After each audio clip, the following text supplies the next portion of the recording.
নবী শব্দের অর্থ কি? এ. শিক্ষক, বি. সম্মানিত মানুষ, সি. বার্তাবাহক, ডি. গবেষক।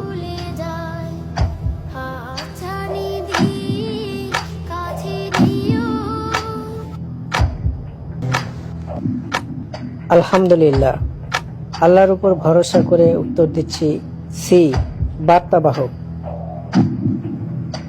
লক করে দেব? জি, লক করে দেন। সি, বার্তাবাহক লক করে দেয়া হোক। আপনি বলছেন নবী শব্দের অর্থ বার্তাবাহক।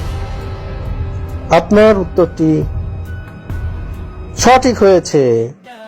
আলহামদুলিল্লাহ।